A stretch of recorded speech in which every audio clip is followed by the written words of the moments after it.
Hello everyone, সবাই কেমন আছো? তোমাদের সঙ্গে আবার কিছু টিপস শেয়ার করতে এলাম।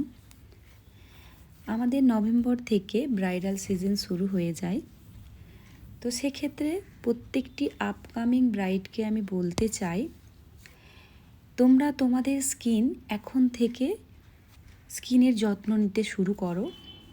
প্রত্যেক দিন ক্লিনজিং, টোনিং, ময়শ্চারাইজিং, যেটা আমরা সিটিএম বলি, তো সেটা তোমরা প্রতিদিন করো।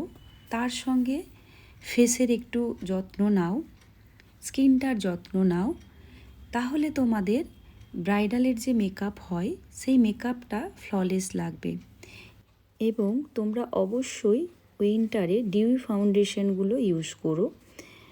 তো ডিউই ফাউন্ডেশনের মধ্যে দামি, কম দামি সব রকম ব্র্যান্ড আছে, সব রকম দামেই পাওয়া যায়। তোমাদের বাজেট হিসেবে তোমরা চুজ করবে। তোমরা দামি ব্র্যান্ডের মধ্যে ম্যাক, নার্স, সপারেল এগুলো ইউজ করতে পারো, এই ব্র্যান্ডগুলো খুব ভালো।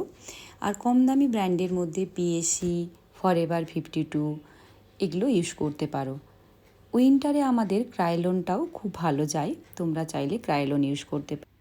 উইন্টারে আমাদের স্কিন ভীষণ ড্রাই থাকে, তার জন্য যদি সবাই ঠিকঠাক যত্ন নাও স্কিনের, তো স্কিনটি হেলদি থাকবে।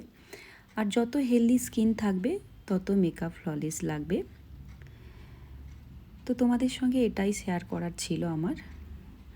আরেকটা কথা, আমি ক্লাস করাই, তো আমার এই সেপ্টেম্বর থেকে নতুন ক্লাস স্টার্ট হচ্ছে। যারা জয়েন করতে চাও তারা আমার পেজে নাম্বার দেওয়া আছে, সেই নাম্বার থেকে যোগাযোগ করতে পারো এবং নেক্সট ব্যাচের জন্যও তোমরা যোগাযোগ করতে পারো। মেকআপের ক্লাসে আমি সব কিছু শেখাই, তো তোমরা যদি শিখতে চাও তাহলে অবশ্যই আমার পেজে দেওয়া কন্ট্যাক্ট নাম্বারে কন্ট্যাক্ট করো। আর যদি ভিডিওটি ভালো লাগে তাহলে অবশ্যই লাইক, কমেন্ট অ্যান্ড শেয়ার করে দিও। থ্যাংক ইউ সবাইকে আমার ভিডিওটি এতক্ষণ ধরে দেখার জন্য।